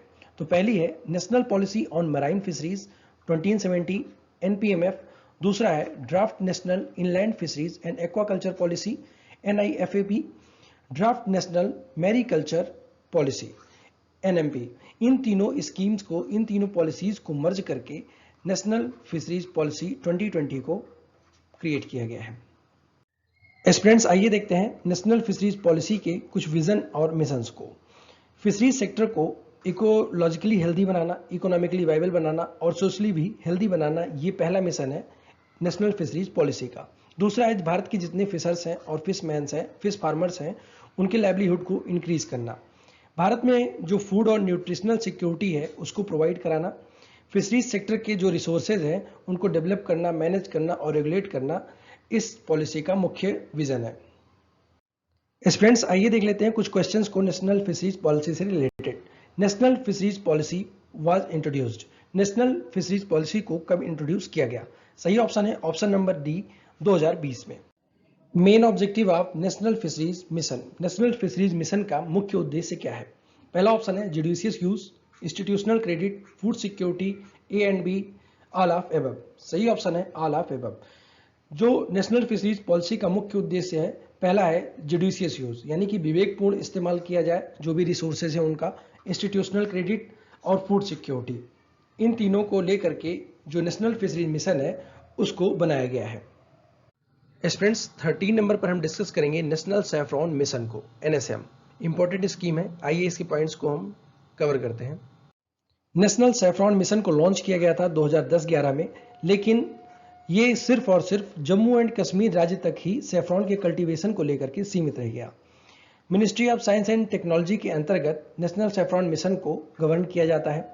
नेशनल सैफरॉन मिशन को लॉन्च किया गया था राष्ट्रीय कृषि विकास योजना के एक पार्ट के रूप में। इंपॉर्टेंट पॉइंट है, आप इसे sativus is the plant through which saffron is produced, जिससे सैफरॉन प्रोड्यूस होता है। This species is commonly grown in regions of Jammu and Kashmir. It is one of most expensive species. National saffron mission को 2020 में revise किया गया और government ने decide किया कि भारत की जो नॉर्थर्न ईस्टर्न पार्ट है वहां पे भी सैफरॉन के कल्टीवेशन को कंटिन्यू किया जाए। इस डिसीजन के बाद सिक्किम सेंट्रल यूनिवर्सिटी के बॉटनी एंड हॉर्टिकल्चर डिपार्टमेंट ने रिसर्च किया और पाया कि जो सिक्किम का यांगयोंग शहर है उसकी जो क्लाइमेटिक कंडीशन है वो जम्मू एंड कश्मीर के पैम्पोर रीजन के बिल्कुल सिमिलर है। तो वहां पर जो सैफरॉन के सीड या फिर कॉम है उनको सक्सेसफुली कल्टीवेट किया जा सकता है। स्टूडेंट्स, यहाँ पर एक क्वेश्चन आपको याद करना होगा कि जो सिक्किम का पैम्पोर रीजन है उसको सैफरॉन बाउल ऑफ कश्मीर के नाम से भी जाना जाता है। आपसे क्वेश्चन पूछा जा सकता है which region is known as saffron bowl of Kashmir, तो आपका सही आंसर होगा पैम्पोर रीजन। स्टूडेंट्स, हम 14 नंबर पर डिस्कस करेंगे एग्रीकल्चर की मोस्ट इंपॉर्टेंट स्कीम कृषि बाजार, राष्ट्रीय कृषि बाजार, नेशनल एग्रीकल्चर मार्केट को। एस्पिरेंट, शुरुआत करते हैं ई नाम के लॉन्च से। ई नाम लॉन्च किया गया था प्राइम मिनिस्टर श्री नरेंद्र मोदी जी के द्वारा 14 अप्रैल 2016 को। इस दिन 125वीं बर्थ एनिवर्सरी थी बाबा साहेब भीमराव अंबेडकर जी की। ई नाम नेशनल एग्रीकल्चर मार्केट एक pan India electronic trading portal है। पैन इंडिया क्या है? ये योजना लॉन्च की गई थी पूरे भारत के लिए। देखते हैं नेक्स्ट पॉइंट को। एस्पिरेंट्स, बात करते हैं इम्प्लीमेंटिंग एजेंसी की। गवर्नमेंट ऑफ इंडिया ने इनाम को पूरे देश में प्रमोट करने के लिए small farmers agri business consortium SFAC को चुना है। SFAC एक रजिस्टर्ड सोसाइटी है डिपार्टमेंट ऑफ एग्रीकल्चर की, जो काम करती है ministry of agriculture and farmer welfare के अंतर्गत। स्टूडेंट्स, ई नाम के अंतर्गत टोटल 1000 APMCs लिस्टेड हैं 18 राज्य और 3 केंद्र शासित प्रदेश में। 18 राज्य की 3 केंद्र शासित प्रदेश यहाँ पर आपको दिख रहे हैं, लेकिन आपको देखेंगे ये 2 नंबर का राज्य जो है कर्नाटका, ये ब्लू कलर में मेंशन है। यहाँ पर ई नाम के अंतर्गत आने वाली मंडीज के अलावा कर्नाटका राज्य की खुद की APMC जिसका नाम है राष्ट्रीय ई मार्केट सर्विसेज, ये वर्क कर रही है। ठीक है, एग्जाम पॉइंट ऑफ व्यू से इंपॉर्टेंट है, आप इसे ध्यान रखेंगे। एस्पिरेंट्स, आइए देखते हैं ई नाम प्रोसेस फ्लो को। पहले किसान अपने प्रोडक्ट को लेके मंडी में जाता है, उसके बाद सेकेंड स्टेप में उसके प्रोडक्ट के क्वालिटी की जांच होती है, थर्ड स्टेप में उसके प्रोडक्ट को ऑनलाइन ट्रेडिंग के लिए रजिस्टर्ड किया जाता है, फिर उसके प्रोडक्ट की बोली लगती है, कोई भी बायर उसके प्रोडक्ट को ख़रीदता है, उसे रसीद मिलती है और ऑनलाइन पेमेंट होता है या ऑफलाइन पेमेंट होता है, चालान के माध्यम से, चेक के माध्यम से, इंटरनेट बैंकिंग, RTGS या NEFT के माध्यम से। ई पेमेंट की सुविधा उपलब्ध होने के कारण इसमें बिचौलियों की कोई गुंजाइश नहीं होती है, इसलिए इसको क्वालिटी बेस्ड ट्रेडिंग कहते हैं। एस्पिरेंट्स, अभी तक ई नाम के अंतर्गत ऑनलाइन पेमेंट जो हुआ है वो 500 करोड़ रुपए का हुआ है। ऑनलाइन पेमेंट हुआ है NEFT, RTGS, नेट बैंकिंग या भीम के द्वारा। ये डेटा हमने लिया है ई नाम के पोर्टल से। एस्पिरेंट्स, ये कटिंग हमने ली है ई नाम के पोर्टल से। यहाँ पे आप देखेंगे टोटल 9 लैंग्वेजेज हैं जिनमें ई नाम पोर्टल अवेलेबल है। इंग्लिश, हिंदी, गुजराती, मराठी, तमिल, तेलुगु, बंगाली, उड़िया और पंजाबी। ठीक है एस्पिरेंट्स, ई नाम मोबाइल ऐप भी 9 भाषाओं में अवेलेबल है। इस मोबाइल ऐप की टैगलाइन है now do trade from anywhere. ध्यान देना है आपको, पोर्टल और मोबाइल ऐप दोनों 9 लैंग्वेजेज में अवेलेबल है।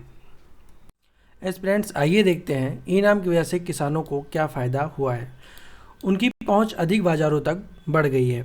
Real time information on trade and price, व्यापार और मूल्य पर वास्तविक समय की उन्हें जानकारी मिल जाती है। Extended access to market across the state, राज्य भर के बाज़ारों तक उनकी पहुंच को बढ़ावा मिला है। Information on quality of commodity, वस्तुओं की गुणवत्ता की भी जानकारी उन्हें मिल जाती है। एस्पिरेंट्स, ये है ई नाम हेल्पलाइन नंबर 1800-270-0224। याद रखना है, एग्जाम पॉइंट ऑफ व्यू से इम्पोर्टेंट है। ई नाम के हितधारकों के लिए कॉल सेंटर नंबर है जिसे किसान, FPO, व्यापारी, सेवा प्रदाता ई नाम संबंधी जानकारी, लॉजिस्टिक एवं ट्रांसपोर्ट सुविधा इत्यादि के लिए उपयोग कर सकते हैं। ये कटिंग है ई नाम पोर्टल की जो मिनिस्ट्री ऑफ एग्रीकल्चर से लिया गया है।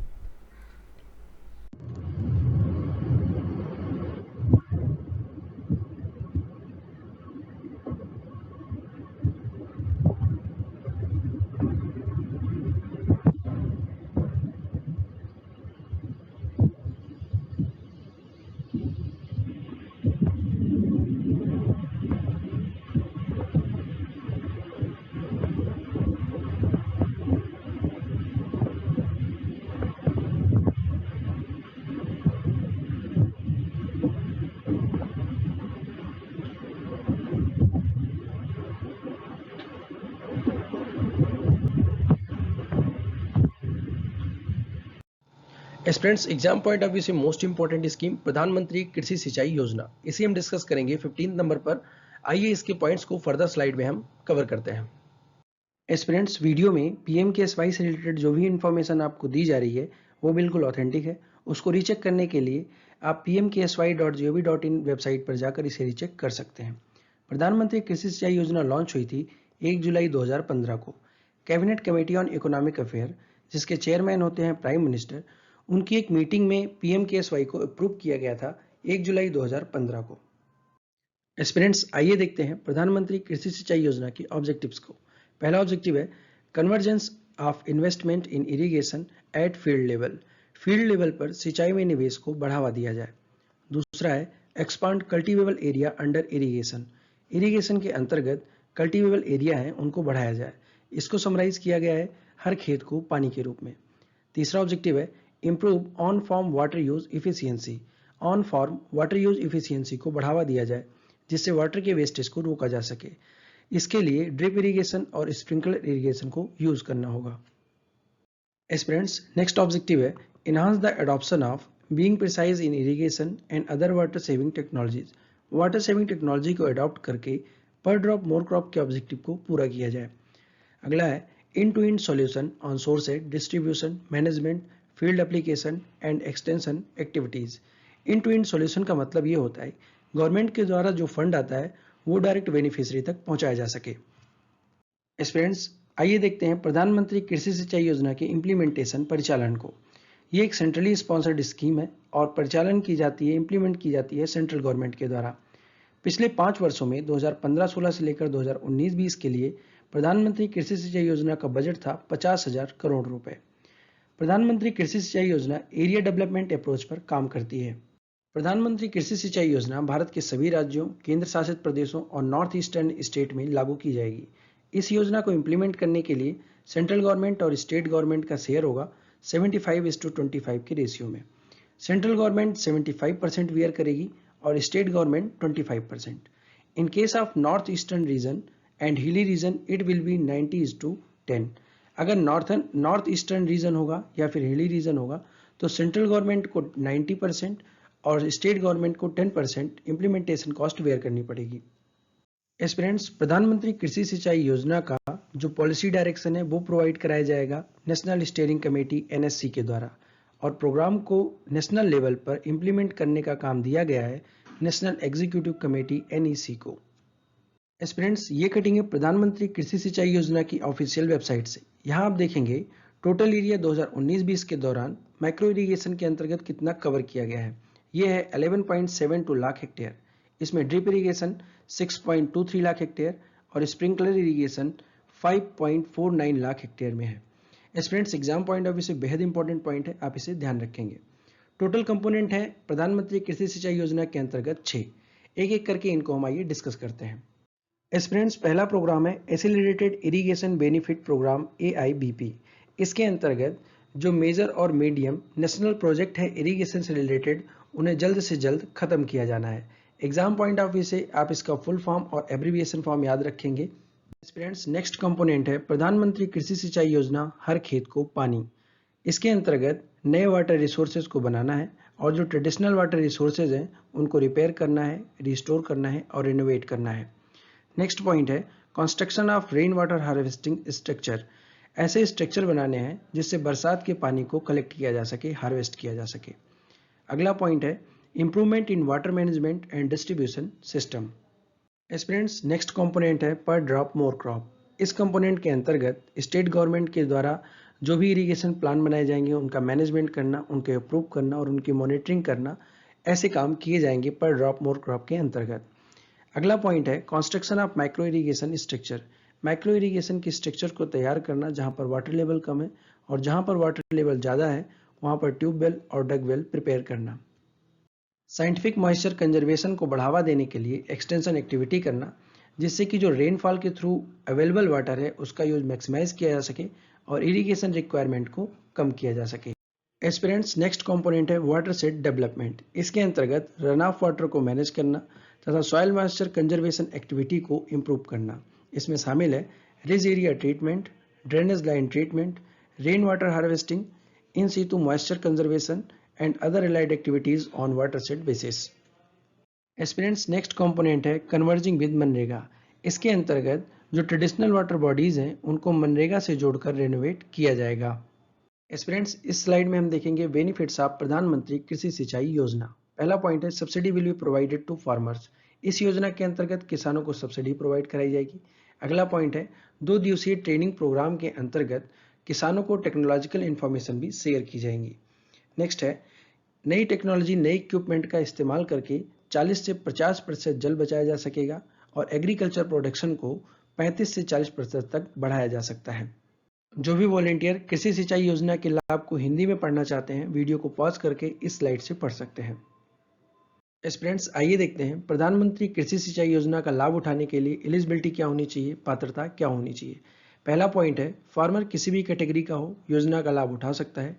फार्मर के पास उसकी खुद की लैंड और वाटर रिसोर्स अवेलेबल होना चाहिए। कोई भी self help group, trust, cooperative, incorporated company, member of productive farmer group या फिर कोई एलिजिबल इंस्टीट्यूशन भी योजना का लाभ उठा सकता है। ऐसा कोई फार्मर जो कम से कम 7 साल से खेत को लीज पर लेकर खेती कर रहा है, योजना का लाभ उठा सकता है। कॉन्ट्रैक्ट फार्मिंग से भी यह पात्रता प्राप्त की जा सकती है। योजना का लाभ लेने के लिए पात्रता यहाँ पर हिंदी में भी है। जो भी वॉलंटियर इन्हें हिंदी में पढ़ना चाहते हैं, वीडियो को पॉज करके इसे पढ़ लेंगे। एस्पिरेंट्स, एलिजिबिलिटी के अलावा किसान के पास कौन सा डॉक्यूमेंट होना चाहिए प्रधानमंत्री कृषि सिंचाई योजना का लाभ उठाने के लिए? पहला है आधार। आधार पहचान पत्र किसान के पास होना चाहिए। लैंड आईडी सच एज खतौनी। किसान के पास उसका भूमि पहचान पत्र जैसे कि खतौनी भी होनी चाहिए। First page copy of bank passbook. Bank passbook के पहले पृष्ठ की प्रतिलिपि भी किसान के पास उपलब्ध होनी चाहिए। एग्जाम पॉइंट ऑफ व्यू से भी इंपॉर्टेंट और फार्मर्स के लिए भी इंपॉर्टेंट प्रधानमंत्री फसल बीमा योजना को हम कवर करेंगे 16 नंबर पर। तो चलिए इसके भी पॉइंट को हम देखते हैं आगे की स्लाइड्स में। एस्पिरेंट्स, एक छोटी सी समरी देखते हैं प्रधानमंत्री फसल बीमा योजना की। ऐसा अक्सर देखने को मिलता है कि प्राकृतिक आपदा के चलते किसानों की फसल नष्ट हो जाती है, जैसे कि खराब मौसम, असफल बुआई या फसल की क्षति किसी स्थानीय आपदा के कारण हो जाती है। तो इसके चलते गवर्नमेंट ऑफ इंडिया ने किसानों के हित के लिए प्रधानमंत्री फसल बीमा योजना की शुरुआत करी। इस योजना में जिन किसानों ने अपनी फसलों के लिए ऋण लिया है, उन्हें अपनी फसल का बीमा करवाना होगा और इसके अलावा अन्य सभी किसान जो इस योजना के अंतर्गत स्वैच्छिक रूप से भाग लेना चाहते हैं, वो भी अपनी फसल का बीमा करवा सकते हैं। प्रधानमंत्री फसल बीमा योजना का लाभ उठाने के लिए आधार कार्ड का होना अनिवार्य है। ये एक छोटी सी समरी है। अब देखते हैं लॉन्च के बारे में। प्रधानमंत्री फसल बीमा योजना इंट्रोड्यूस हुई यूनियन बजट 2016-17 में, और ये किसके द्वारा इंट्रोड्यूस की गई? हमारे former finance minister mister Arun Jaitley ji के द्वारा। प्रधानमंत्री फसल बीमा योजना लॉन्च की गई हमारे प्राइम मिनिस्टर श्री नरेंद्र मोदी जी के द्वारा। आपको दोनों में डिफरेंस करना है, लॉन्च और इंट्रोड्यूस में। अगर आपसे क्वेश्चन पूछा जाता है इंट्रोड्यूस किसने किया, तो former finance minister mister Arun Jaitley. Launch किसने किया? प्राइम मिनिस्टर श्री नरेंद्र मोदी जी ने। लॉन्च डेट है प्रधानमंत्री फसल बीमा योजना की 13 जनवरी 2016। लॉन्च प्लेस है Sherpur village, Madhya Pradesh. Guideline release की गई प्रधानमंत्री फसल बीमा योजना की 18 फरवरी 2016 को।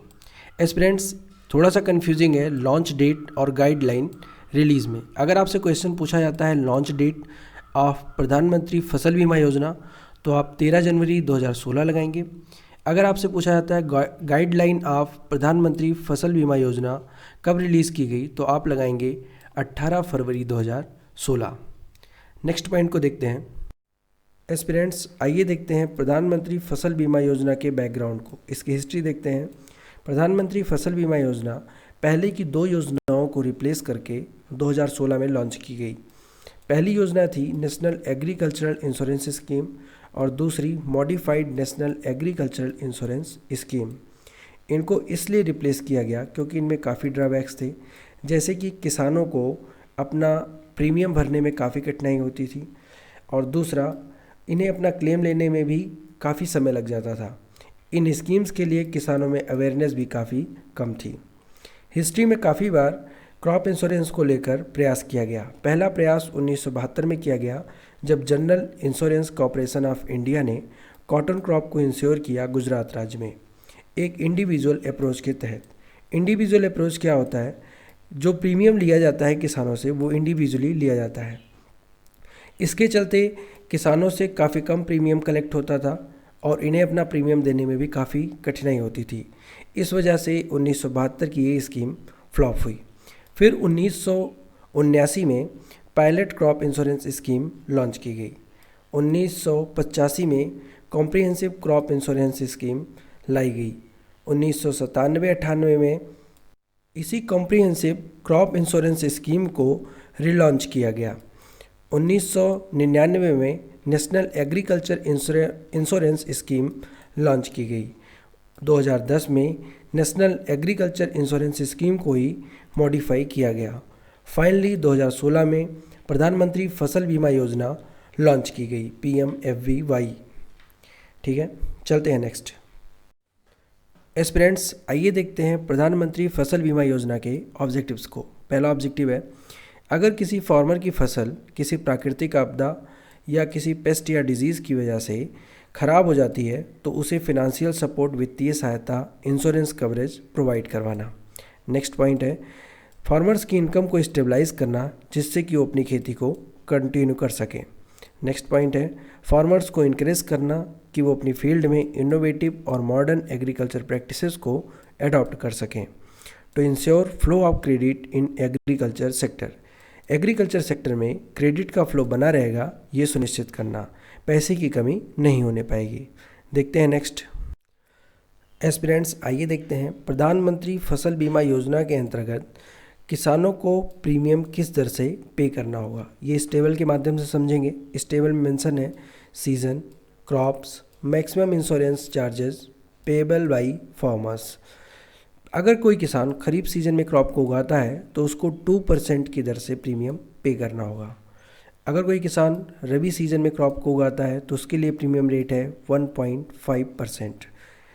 खरीफ एंड रबी सीजन में ही अगर फार्मर कॉमर्शियल क्रॉप या हॉर्टिकल्चर क्रॉप को उगाता है तो उसको 5% की दर से प्रीमियम पे करना होगा। चलते हैं नेक्स्ट पॉइंट पे। एस्पिरेंट्स, आइए देखते हैं PMFBY की जो हाइलाइट्स हैं। प्रधानमंत्री फसल बीमा योजना में जो प्रीमियम रेट है फार्मर्स के लिए वो पुरानी स्कीम्स की तुलना में काफ़ी कम है, और जो बैलेंस अमाउंट है, बैलेंस प्रीमियम है, वो गवर्नमेंट के द्वारा पे किया जाता है। और वो इसलिए पे किया जाता है, अगर किसान की फसल किसी प्राकृतिक आपदा से ख़राब हो जाती है तो उसको किसान को फुल इंश्योर्ड अमाउंट मिल सके। आइए इसको समझते हैं। किसान खरीफ क्रॉप को उगाते हुए 2% का प्रीमियम देता है, रबी क्रॉप के लिए 1.5% का, annual commercial, annual horticulture crop के लिए 5% का। और ये बैलेंस प्रीमियम है, इसको गवर्नमेंट पे करेगी जिससे कि किसान को फुल इंश्योर्ड अमाउंट मिल सके। देखते हैं नेक्स्ट पॉइंट को। एस्पिरेंट्स, आइए देखते हैं प्रधानमंत्री फसल बीमा योजना के कुछ हाइलाइट्स को। पहला पॉइंट है, the scheme shall be implemented on area approach basis. प्रधानमंत्री फसल बीमा योजना को एरिया अप्रोच बेसिस पर इम्प्लीमेंट किया जाएगा। एरिया अप्रोच बेसिस क्या होती है? एक नोटिफाइड एरिया होगा, लाइक पर डिस्ट्रिक्ट पर विलेज, एक डिस्ट्रिक्ट का कोई गांव जहां पर किसी नोटिफाइड क्रॉप के लिए रिस्क ज़्यादा होगा। इसमें मान लिया जाएगा कि जो भी क्रॉप है उसके फेल्योर के चांसेस ज़्यादा हैं। जो भी किसान इंश्योरेंस करवा रहे हैं उनके कॉस्ट ऑफ प्रोडक्शन और उनकी इनकम बराबर है। इस बेसिस पर एक नोटिफाइड क्रॉप को डिक्लेयर कर दिया जाता है और इस नोटिफाइड क्रॉप के लिए सम इंश्योर्ड अमाउंट को भी फिक्स किया जाता है। उस सम इंश्योर्ड अमाउंट पे किसान प्रीमियम पे करता है। नेक्स्ट पॉइंट है, इसी को कहते हैं area approach basis. Next point है, PMFBY exemption from service tax liability. प्रधानमंत्री फसल बीमा योजना को सर्विस टैक्स से बाहर रखा गया है। जो भी पोस्ट हार्वेस्ट लॉसेज हैं उन्हें भी कवर किया जाएगा प्रधानमंत्री फसल बीमा योजना के अंतर्गत। ऐसे फार्मर्स जिन्होंने किसी भी बैंक से लोन लिया है उन्हें तो प्रधानमंत्री फसल बीमा योजना के अंतर्गत अपनी क्रॉप को इंश्योर करवाना ही करवाना है, लेकिन जिन्होंने क्रॉप लोन नहीं लिया है वो भी किसान अपनी क्रॉप को इंश्योर करवा सकते हैं। रिमोट सेंसिंग का इस्तेमाल किया जाएगा प्रधानमंत्री फसल बीमा योजना के अंतर्गत। इस योजना का एक मोटिव है one nation one scheme. Bharat के जितने भी राज्य हैं सब में प्रधानमंत्री फसल बीमा योजना लागू होगी। चलते हैं नेक्स्ट पॉइंट पे। एस्पिरेंट्स, आइए देखते हैं कुछ और हाइलाइट्स को। There is no upper limit in PMFBY। प्रधानमंत्री फसल बीमा योजना में कोई अपर लिमिट नहीं रखी गई है। जैसा कि पहले की स्कीम्स में था, अगर किसान को लॉस होता है 2 लाख रुपए तक का तो उसको पेमेंट करेगी गवर्नमेंट। अगर 2 लाख से ऊपर तक का लॉस होता है तो उसके लिए किसान खुद जिम्मेदार होगा। लेकिन प्रधानमंत्री फसल बीमा योजना में ऐसा नहीं है। अगर किसान ने अपनी फसल को इंश्योर करा रखा है तो उसको पूरा इंश्योर्ड अमाउंट मिलेगा। नेक्स्ट पॉइंट है, टेक्नोलॉजी के यूज़ को मैंडेटरी किया गया है। टेक्नोलॉजी का यूज़ मस्ट है प्रधानमंत्री फसल बीमा योजना में। स्मार्टफोन का भी यूज़ किया जाएगा। नेक्स्ट पॉइंट है, 5 वर्षों में 145 मिलियन हेक्टेयर क्रॉप्ड एरिया को कवर किए जाने का लक्ष्य है प्रधानमंत्री फसल बीमा योजना के अंतर्गत। अभी तक 27 राज्यों और यूनियन टेरिटरीज़ में इसको इम्प्लीमेंट किया जा चुका है। चलते हैं नेक्स्ट। एस्पिरेंट्स, आइए देखते हैं इम्प्लीमेंटिंग एजेंसी के बारे में। Ministry of agriculture and farmer welfare के पास काफ़ी इंश्योरेंस कंपनियां हैं जो इम्प्लीमेंट करेंगी प्रधानमंत्री फसल बीमा योजना को पूरे देश में।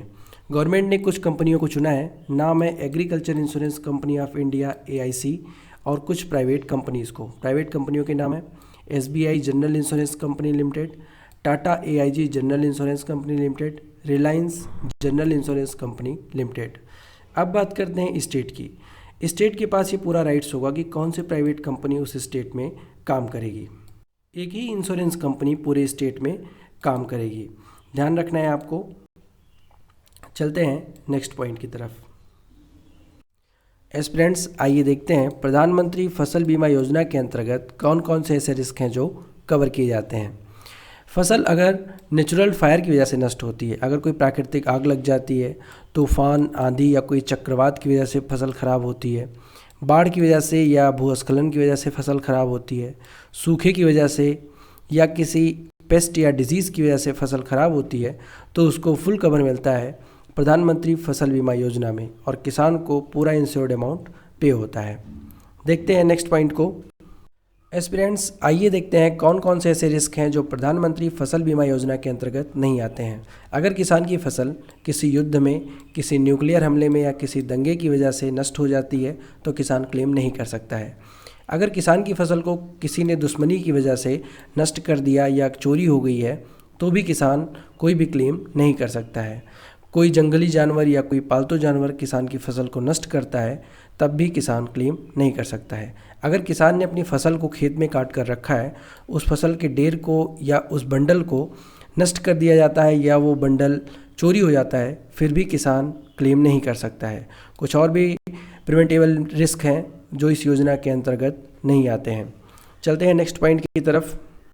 एस्पिरेंट्स, इस स्लाइड में हम कवर करेंगे प्रधानमंत्री फसल बीमा योजना के कंपैरिजन को प्रीवियस स्कीम से। Previous scheme national agricultural insurance scheme और modified national agricultural insurance scheme से। कुछ फीचर्स हैं, इनके बेसिस पे हम कंपैरिजन करेंगे। पहला पॉइंट है प्रीमियम रेट। प्रीमियम रेट पुरानी स्कीम्स में काफ़ी ज़्यादा था, PMFBY में काफ़ी कम है। अपर लिमिट, पुरानी स्कीम्स में एक अपर लिमिट रखी गई थी लेकिन PMFBY में कोई अपर लिमिट नहीं है। पोस्ट हार्वेस्ट लॉसेस को पुरानी स्कीम्स में नहीं कवर किया जाता था लेकिन नई स्कीम्स में कवर किया जाता है। जो भी लोकलाइज्ड रिस्क हैं जैसे कि लैंडस्लाइड या हेल स्टॉर्म, वो कवर नहीं किए जाते थे पुरानी स्कीम में, लेकिन PMFBY में इन्हें कवर किया जाता था। टेक्नोलॉजी का जो यूज़ है इसमें इंटेंडेड नहीं था लेकिन PMFBY में इसे मैंडेटरी कर दिया गया है।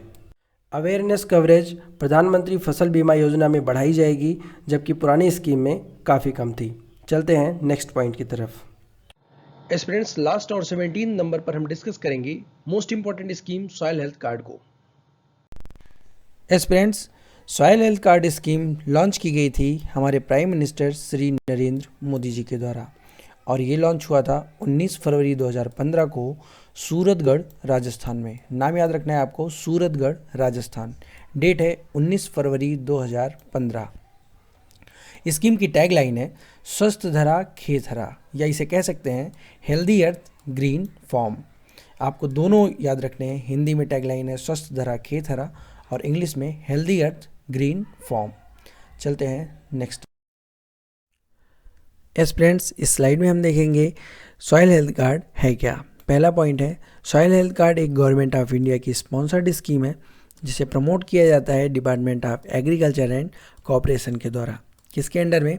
मिनिस्ट्री ऑफ एग्रीकल्चर के अंडर में। आइए देखते हैं स्पॉन्सर्ड स्कीम क्या होती हैं। स्पॉन्सर्ड स्कीम वो स्कीम जिनमें सेंट्रल और स्टेट दोनों की हिस्सेदारी होती है, उसे कहते हैं स्पॉन्सर्ड स्कीम।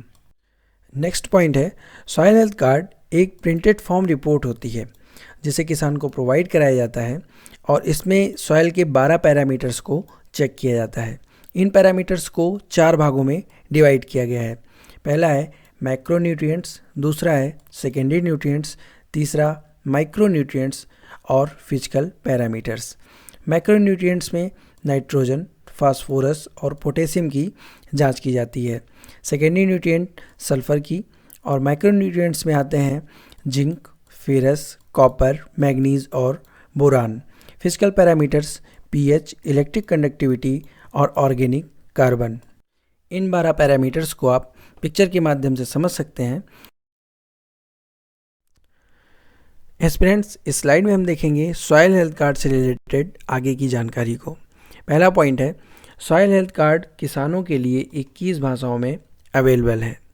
नेक्स्ट पॉइंट है, एक 2017 की स्टडी में जो नेशनल प्रोडक्टिविटी काउंसिल के द्वारा की गई थी, उसमें पाया गया कि सॉइल हेल्थ कार्ड के लागू होने से सस्टेनेबल फार्मिंग को बढ़ावा मिला है और केमिकल फर्टिलाइज़र एप्लीकेशन में 8 से 10% की कमी आई है।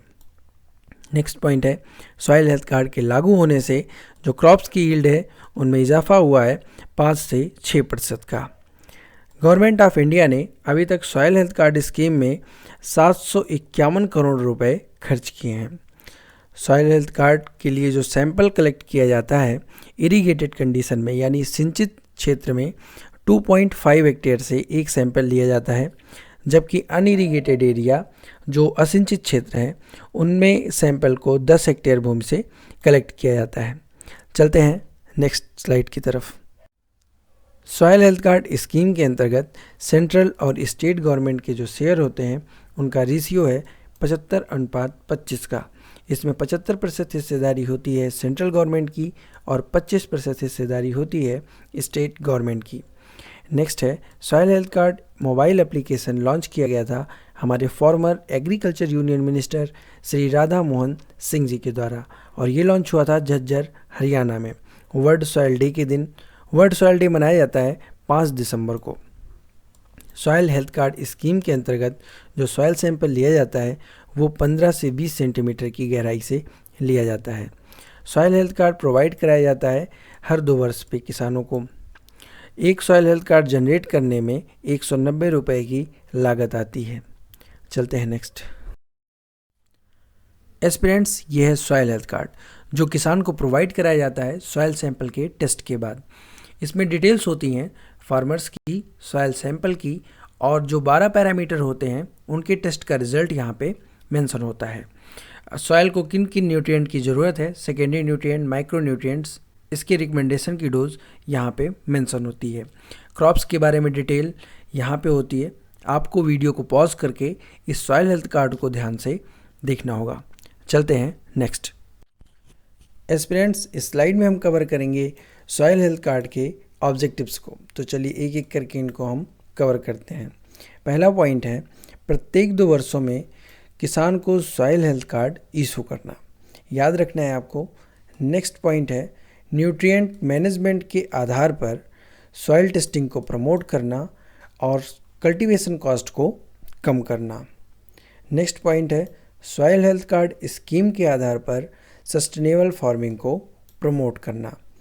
अगला देखते हैं, सॉइल हेल्थ कार्ड स्कीम के अंतर्गत सॉइल की हेल्थ और फर्टिलिटी को इम्प्रूव करने के लिए किसान को न्यूट्रिएंट स्टेटस का इंफॉर्मेशन देना। ये थे सॉइल हेल्थ कार्ड की ऑब्जेक्टिव्स। चलते हैं नेक्स्ट स्लाइड की तरफ। एस्पिरेंट्स, इस स्लाइड में हम कवर करेंगे मॉडल विलेज प्रोग्राम को। तो आइए देखते हैं। मॉडल विलेज प्रोग्राम एक पायलट प्रोजेक्ट है। इसकी शुरुआत 2019-20 में हुई। इसके अंतर्गत पर ब्लॉक एक विलेज को अडॉप्ट किया जाता है सॉइल टेस्टिंग के लिए। अभी तक 6,954, याद करने के लिए लगभग 7,000 गाँवों को आइडेंटिफाई किया गया है राज्यों के द्वारा। इसमें सॉइल सैंपल अभी तक कलेक्ट किए जा चुके हैं 21 लाख और 14.75 लाख सॉइल सैंपल्स की एनालिसिस की जा चुकी है। डिस्ट्रीब्यूटेड सॉइल हेल्थ कार्ड हैं 13.59 लाख सॉइल हेल्थ कार्ड अभी तक फार्मर्स को डिस्ट्रीब्यूट किए जा चुके हैं। चलते हैं नेक्स्ट स्लाइड की तरफ। एस्पिरेंट्स, इस स्लाइड में हम देखेंगे सॉइल हेल्थ कार्ड स्कीम की वेबसाइट्स को। www.soilhealth.gov.in इस वेबसाइट पर जाकर फार्मर अपने सैंपल्स को ट्रैक कर सकते हैं और अपने सॉइल हेल्थ कार्ड को प्रिंट कर सकते हैं किसी भी कॉमन सर्विस सेंटर पे। ये जो वेबसाइट है ये फुलफिल करती है स्वस्थ धरा खेत हरा के स्लोगन को। इसका मतलब है if soil is healthy then field will be green. याद रखना है आपको। चलते हैं नेक्स्ट स्लाइड की तरफ। स्टूडेंट्स आइए देखते हैं आगे की स्लाइड्स में जितनी भी एग्रीकल्चरल स्कीम है उनकी लॉन्च डेट को। प्रधानमंत्री किसान सम्मान निधि योजना को लॉन्च किया गया था 24 फरवरी 2019 को। Mahatma Gandhi national employment guarantee act MG NREGA को लॉन्च किया गया था 2 फरवरी 2000। प्रधानमंत्री फसल बीमा योजना को लॉन्च किया गया था 18 फरवरी 2016 को। सॉयल हेल्थ कार्ड स्कीम को लॉन्च किया गया था 19 फरवरी 2015 को। प्रधानमंत्री कृषि सिंचाई योजना को लॉन्च किया गया था 1 जुलाई 2015 को। ई नाम को लॉन्च किया गया था 14 अप्रैल 2016 को। NMSA national mission for sustainable agriculture को लॉन्च किया गया था 1 अप्रैल 2014 को। प्रधानमंत्री किसान पेंशन योजना इसको लॉन्च किया गया था 12 सितंबर 2019 को। Sub mission on agriculture mechanisation SMAM को लॉन्च किया गया था 2014-15 में। Horticulture mission for north east and Himalayan state NEH को लॉन्च किया गया था 2001-2 में। नेशनल हॉर्टिकल्चर बोर्ड को लॉन्च किया गया था अप्रैल 1984 में। नेशनल हॉर्टिकल्चर मिशन को लॉन्च किया गया था 2005-6 में। नेशनल लाइव स्टॉक मिशन को लॉन्च किया गया था 2014-15 में। परंपरागत कृषि विकास योजना को लॉन्च किया गया था 2015-16 में। नेशनल फूड सिक्योरिटी मिशन को लॉन्च किया गया था 1 अक्टूबर 2007 को।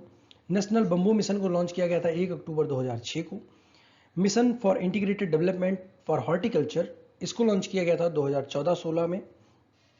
नेशनल फूड सिक्योरिटी मिशन को लॉन्च किया गया था 2007-8 में। राष्ट्रीय कृषि विकास योजना को रिवाइज किया गया 2014-15 में। National mission for sustainable agriculture NMSA को लॉन्च किया गया था 2014-15 में। Coconut development board including technology mission on coconut इसको लॉन्च किया गया था 12 जनवरी 1981 में। राष्ट्रीय गोकुल मिशन इसको लॉन्च किया गया था दिसंबर 2014 में। नेशनल लाइव स्टॉक मिशन 2014-15 में। स्टूडेंट्स उम्मीद करते हैं आज के वीडियो में आपने कुछ नया सीखा होगा। अगर आपको वीडियो अच्छी लगी वीडियो को लाइक करें, शेयर करें अपने दोस्तों के साथ। चैनल को योर एग्री ट्विटर नाम से सब्सक्राइब कर लें और बेल आइकन को प्रेस करना ना भूलें वीडियोस की नोटिफिकेशंस को सबसे पहले पाने के लिए। स्टूडेंट्स वीडियो के PDF के लिए आपको ज्वाइन करना पड़ेगा your agri Twitter official Telegram group को। ग्रुप की लिंक आपके डिस्क्रिप्शन बॉक्स में मिल जाएगी। लिंक को हिट करके आप ग्रुप को ज्वाइन कर सकते हैं। मिलते हैं नेक्स्ट वीडियो में। Thank you for watching. God bless you all.